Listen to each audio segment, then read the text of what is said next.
Salut, bienvenue dans cette vidéo dans laquelle on va parler du fil d'Ariane. Alors le fil d'Ariane qui s'appelle Breadcrumb en anglais, c'est une aide à la navigation qui est affichée en haut d'une page et qui existe depuis hyper longtemps, aussi loin que je connais Internet ça existe. Ça prend la forme d'un chemin cliquable, donc accueil, produits, chaussures par exemple. Donc d'où ça vient? Eh ben, pour la petite histoire, ça vient de Thésée et du Minotaure. Et donc ça existe depuis les années 90, donc pour se repérer, pour naviguer. Et puis pour le SEO. Alors, ça ressemble à quoi? Ça ressemble à Decathlon, tous les sports, vélo, cyclisme, etc., etc. Donc là, tu as la structure du site qui t'est affichée. Une chose importante à savoir, c'est que certains vous diront, surtout chez les jeunes, ouais, le fil d'Ariane, c'est un truc vieux, ça sert plus à rien. C'est complètement faux. Pourquoi? Parce qu'il y a des données structurées, des metadata, des rich snippets, qui servent énormément pour le SEO, c'est le truc super important que trop de monde oublie, mais aussi pour les LLM, pour les ChatGPT, etc., qui utilisent ce genre d'outils, ce genre de données.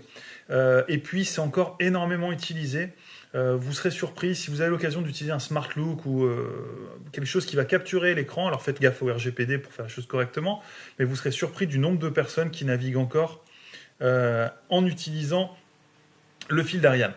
Ce qui est dommage avec WordPress, WordPress fait plein de choses, mais il n'existe pas par défaut. Donc parfois, tu vas l'avoir qui va être inclus dans le thème, tu vas pouvoir potentiellement le coder.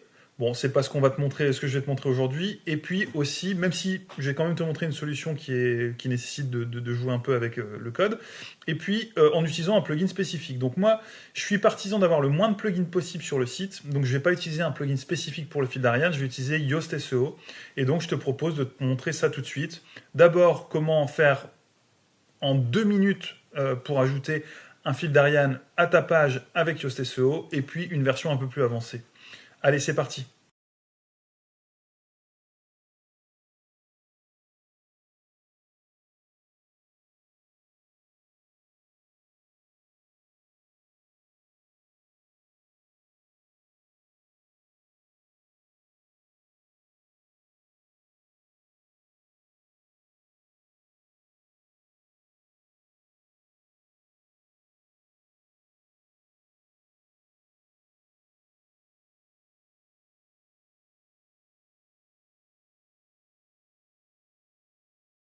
Maintenant que tu sais tout sur le fil d'Ariane et son utilisation, eh bien, je te propose de l'ajouter à ton site WordPress. Donc on va y aller en 2 étapes en réalité. Dans Yoast SEO, tu vas aller dans Réglages et Avancé, et tu vois que dans Réglages avancés, tu as fil d'Ariane. Donc, Réglages avancés, fil d'Ariane, tu vas pouvoir modifier ton séparateur. Tu peux par exemple mettre un slash. Moi j'aime bien laisser les petites flèches. Hop. Tu vas pouvoir modifier, par défaut c'est accueil, moi je mets super site WP, mais tu peux laisser accueil. Et puis pareil, pour les archives, j'aime bien mettre article plutôt qu'archive. Surtout, tu peux choisir de mettre en gras la dernière page ou pas. Bon, là, je l'avais mis, je vais l'enlever. Et puis surtout, la chose qu'il faut faire, c'est l'activer tout en bas. Tu l'enregistres et c'est OK. Donc là, une fois que tu vas avoir fait ça, si tu passes ta page dans un outil de test des données structurées, la donnée structurée fil d'Ariane va bien être prise en compte.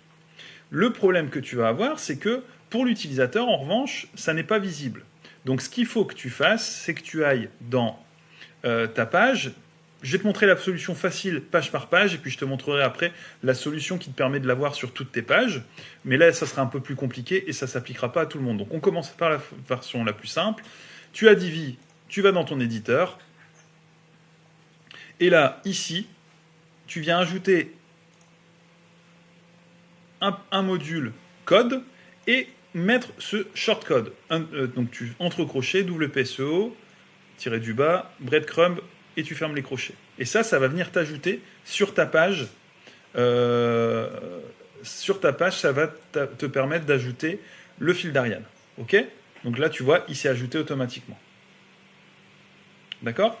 Ça, c'est la première façon de faire, qui est la plus simple, mais qui est malheureusement un peu laborieuse, dans le sens où tu dois le faire pour toutes les pages. Je vais te montrer maintenant comment le faire en utilisant ton thème enfant et en utilisant le fichier header de ton thème enfant. Donc ce que je viens de te montrer, c'est bien Néanmoins, tu dois ajouter à la main sur chacune des pages ton fil d'Ariane.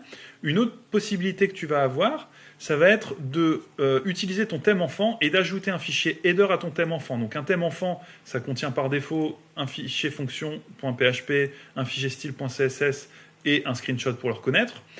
Si tu n'as pas de thème enfant et que tu souhaites savoir comment en créer un, j'ai une autre vidéo dont je vais te mettre le lien en description. Et donc là, il va falloir que tu rajoutes le fichier header.php. Donc le fichier header.php, tu viens le chercher dans ton thème, dans Divi, hein, et tu vois dans Divi, tu as header.php. Tu le télécharges, et puis une fois que tu l'as téléchargé, tu vas venir rajouter ces petites lignes de code qui sont elles aussi dans la description. Donc tu vois, dans le main header, tu vas avoir, si la fonction Yoast fil d'Ariane existe, alors tu viens ajouter dans un container le fil d'Ariane Yoast. Donc comment ça marche? Tu le viens ici, tout à la fin de ton fichier, tu fais bien attention et tu viens coller le code que je viens de te donner, tu le sauvegardes, hop, tu viens le déposer ici, et là, tu vas voir, tu vas pouvoir aller sur ton site, et comme par hasard, tu vas voir sur chacune de tes pages ton fil d'Ariane qui va apparaître.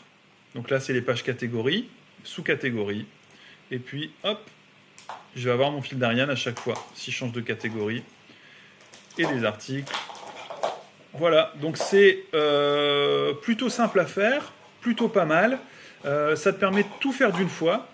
Et néanmoins, il te faut un thème enfant et il faut aussi faire gaffe à pas tout péter. Donc bien sauvegarder ton fichier header.php avant de le modifier. Voilà, j'espère que cette vidéo t'a été utile. Et puis si c'est le cas, n'hésite pas à t'abonner, à liker la vidéo. Allez, salut!